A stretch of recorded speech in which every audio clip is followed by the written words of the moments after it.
You've come for the egg. Here it is.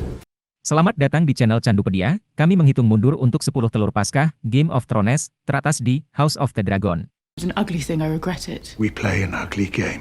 Untuk daftar ini, kita akan melihat detail dan referensi kecil yang paling sederhana dan paling menonjol yang menghubungkan seri prequel video ini dengan acara andalannya selama musim pertamanya.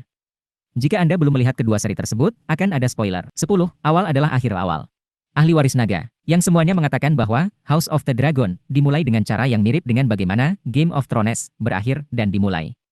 It is declared by all the lords paramount and lords vassal of the Seven Kingdoms that Prince Viserys Targaryen be made Prince of Dragonstone. Untuk memperjelas, prolog untuk yang pertama menunjukkan kepada kita penunjukan Raja Viserys setelah Dewan Besar merenungkan suksesi tanpa ahli waris yang jelas. Hal serupa terjadi di final Thrones ketika Lords of the Seven Kingdoms yang duduk menetap di Bran.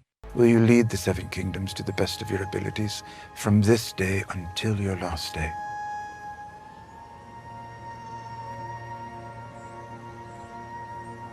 Why do you think I came all this way?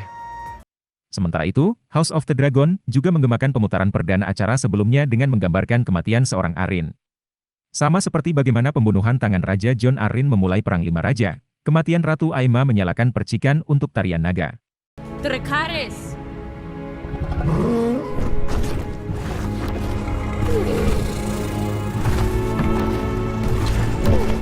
Seperti yang dikatakan George Lucas, ini seperti puisi itu saja. 9. Hukum para dewa manusia. Kedua dari namanya. Kecuali Anda tahu nama setiap episode Game of Thrones, Anda dapat melewatkan beberapa referensi di sana-sini. Contoh kasus, percakapan Ser Otto Hightower dengan Alicent di episode 3. Does this not please you? Dengan Alicent enggan memiliki putranya Aegon merebut Rhaenyra sebagai pewaris tahta besi, Otto mengingatkannya pada hak kesulungan Aegon dengan frasa yang sangat akrab. To deny that he is heir to the throne is to assail the laws of gods and men. Memang, The Laws of Gods and Men adalah judul episode ke-6, Thrones, Season 4, yang berkesan karena melihat Tyrion diadili atas pembunuhan Joffrey. You admit you poisoned the king? No. Of that I'm innocent. I'm guilty of a far more monstrous crime. I'm guilty of being a dwarf. Sejujurnya, kami menyukai referensi apapun ke episode yang menonjol itu, tetapi satu-satunya koneksi lebih lanjut yang dapat kami pikirkan adalah House of the Dragon, yang juga menampilkan Lannister, dan seringkali tidak menjadi ringan. Lord Jason Lannister. Gathered that from all the lions. 8. Aktor yang akrab. Berbicara tentang Jason Lannister, Anda mungkin berpikir pada diri sendiri bahwa dia dan saudara kembarnya Tylan terlihat sangat akrab. I bring urgent news from the Stepstones. The Crab Feeder has dug in for siege on Bloodstone while his men sabotage our fleet under the cover of dark. Not today, Tyler. Keduanya diperankan oleh aktor Jefferson Hall, yang mungkin Anda kenal karena berada di film Halloween 2018. Namun, Anda akan dimaafkan karena lupa bahwa Hall telah memainkan karakter Westerosi sebelumnya. I'm sorry, I didn't catch your name, sir. No, sir. Not tonight. I see. Well, it just so happens that I am. Kembali di Game of Thrones, musim 1, Hall muncul sebagai Ser Hugh dari Vale. Dia tidak bertahan lama, karena dia segera terbunuh dalam joust dengan Gregor Clegane.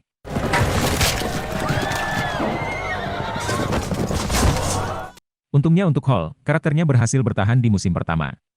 Dan bahkan jika mereka tidak bertahan lebih lama, mereka kemungkinan tidak perlu secara anumerta berurusan dengan klaim palsu membunuh tangan raja seperti yang dilakukan Ser Hugh. Pity what happened to him, just when his life seemed to be going so nicely.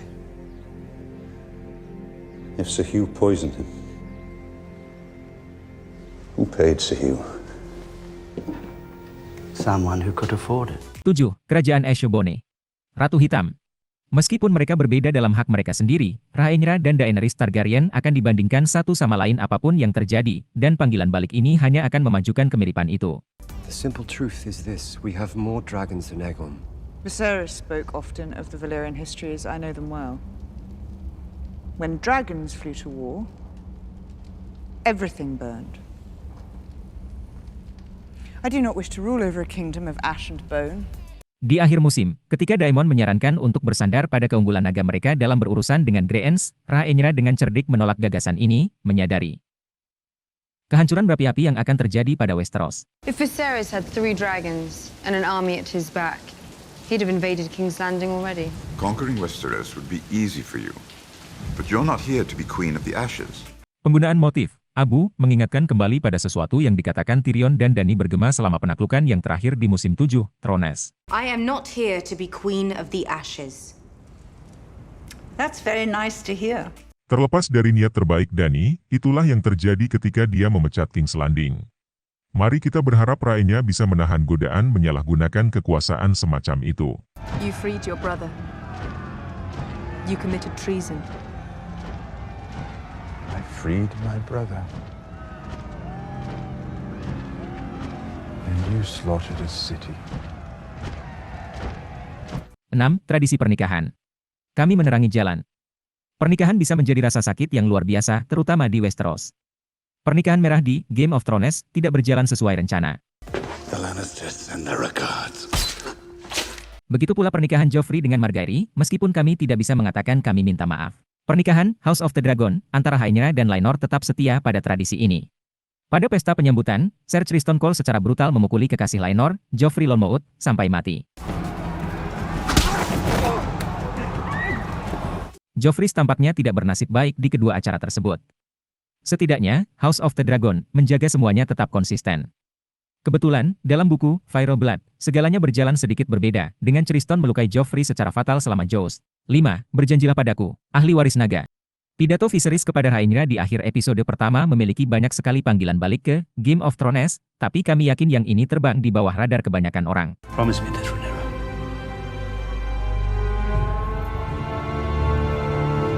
Promise me. Kata-kata yang tepat, berjanjilah padaku ini, Rhaenyra.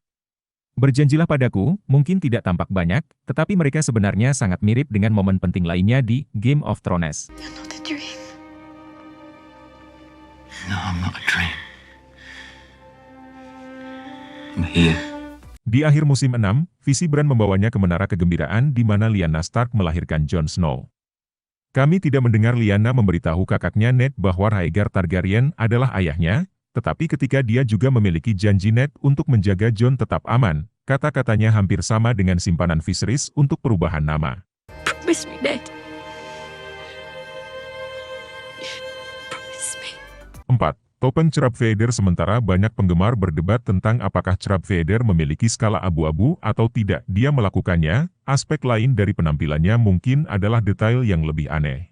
House Valerian is coming for you! Seperti yang biasa dilihat, Cerap Vader, nama asli Ceragas Drahar, telah menutupi wajahnya dengan topeng yang rusak, yang dia dapatkan dari kapal karam. The Crab Feeder is backed by powerful entities within the Free Cities who wish to see Westeros weakened. And the King's failures have allowed him to accumulate strength. Topeng itu sendiri berasal dari Kiscari, jadi tidak mengherankan jika topeng itu dibuat setelah simbol kekaisaran Kiscari, Harpy.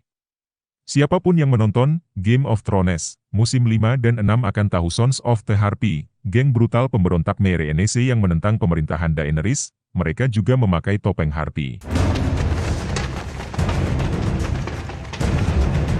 Ini adalah hubungan yang menarik antara dua pemberontakan yang terjadi berabad-abad terpisah. 3. Kamu bukan anakku. Penguasa pasang surut. What is it? What is it? What is it? That's all you could say for yourself. Something happened. Jelas, House of the Dragon memiliki banyak dialog yang mengingat kutipan Game of Thrones yang terkenal. Dan yang ini tidak berbeda. Setelah mengetahui pelanggaran Aegon dengan Diana si gadis yang melayani di episode 8, Alicent memarahi putranya dengan kata-kata, "Kamu bukan anakku." You are no son of mine. Meskipun infleksi dan penyampaiannya tidak sepenuhnya sama, kata-kata itu dibagikan dengan orang lain yang juga hampir memimpin dunia, Tywin Lannister. You're no son of mine. I am your son. I have always been your son. Tywin mengatakan ini kepada putranya Tyrion, meskipun mereka ternyata menjadi kata-kata terakhir yang terkenal saat. Tyrion kemudian menembaknya dengan panah otomatis. Untungnya, segalanya berjalan sedikit lebih baik untuk Alicent di sini, karena hubungan keluarganya tampak setidaknya sedikit lebih baik. Langkah bayi. 2. Koneksi Daenerys Dreamfi. Pangeran nakal. Yang satu encahai pronunciation Guffin yang hebat di episode 2 adalah telur naga Daemon Roh pergi ke Dragonstone. Corio Dromon Daemon Leitas.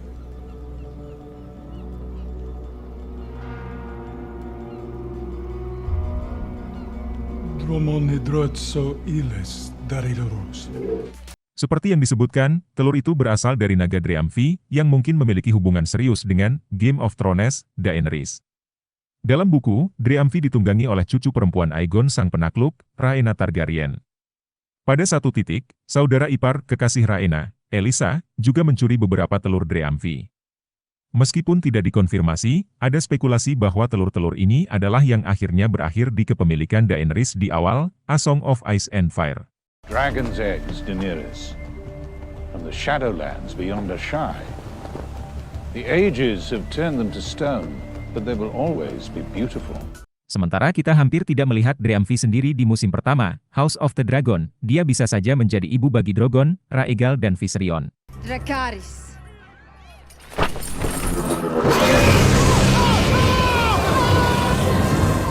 Satu, Belati Baja Valyrian. Bermacam-macam telur Paskah ini mungkin jelas bagi mereka yang mengenalinya, tetapi tidak dapat disangkal itu adalah satu-satunya hubungan terbesar dengan Game of Thrones di House of the Dragon. Aegon called his dream the Song of Ice and Fire. This secret, it's been passed from king to heir since Aegon's time.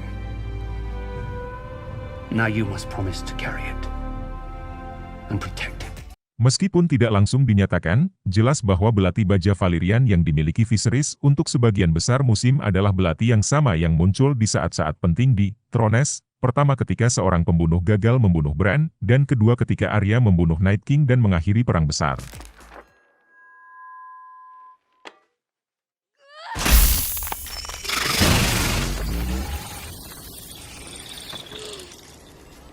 Ini terbukti sangat tematik mengingat teks yang terukir di belati, seperti ramalan Aegon sang penakluk meramalkan pangeran yang dijanjikan yang ditakdirkan untuk menyelamatkan dunia orang hidup. From my blood come the prince that was promised, and his will be the song of ice and fire.